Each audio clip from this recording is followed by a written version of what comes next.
Nakikita ba ang iyong liwanag? Bago si Ray sa kanyang trabaho sa isang malaking semi-government agency sa Makati. Dahil maaga siyang pumapasok sa opisina, doon niya ginagawa ang kanyang quiet time. Makikita mo siya sa kanyang desk na tahimik na nagbabasa ng Biblia, nagsusulat ng mga natututunan niya sa kanyang quiet time notebook at nananalangin. Pagdating ng 8 a.m., doon siya nagsisimula sa kanyang pagtatrabaho.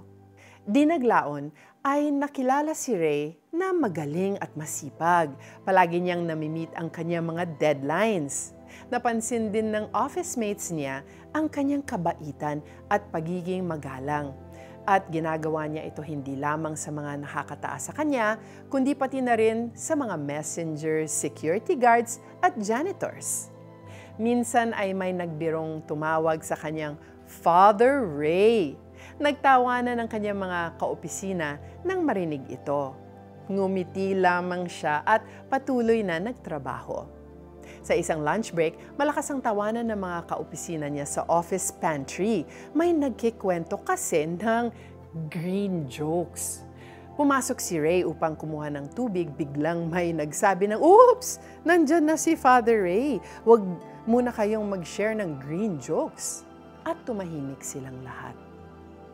After 6 months ay na-transfer si Ray sa ibang department na pinapangunahan ng isang dating pari.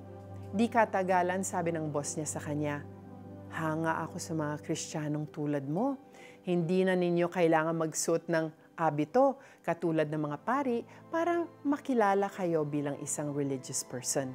Nakikita ang inyong pagka-Kristiyano sa inyong magandang asal at malinis na pamumuhay." Let's pray. Panginoon, tulungan po ninyo ako na makita ang aking pagka-Kristiyano sa isip, sa salita at lalong-lalo na sa gawa. Sa pangalan ni Jesus, ito ang aking dalangin. In Jesus' name, Amen. Nakikita ba ng mga kasama mo ang iyong pagiging isang tunay na mananampalataya? Nakikita ba sa iyong pang-araw-araw na pamumuhay ang pagiging asin at ilaw mo sa office o sa school? Gumawa ng mga paraan para maipakita ang liwanag mo sa paligid mo. Sa gayon, magsisilbi kayong ilaw sa kanila tulad ng bituing nagniningning sa kalangitan. Mga taga Filipos 2, verse 15b. Ako po si Joyce Burton Titular, and may the light of Jesus always shine in you.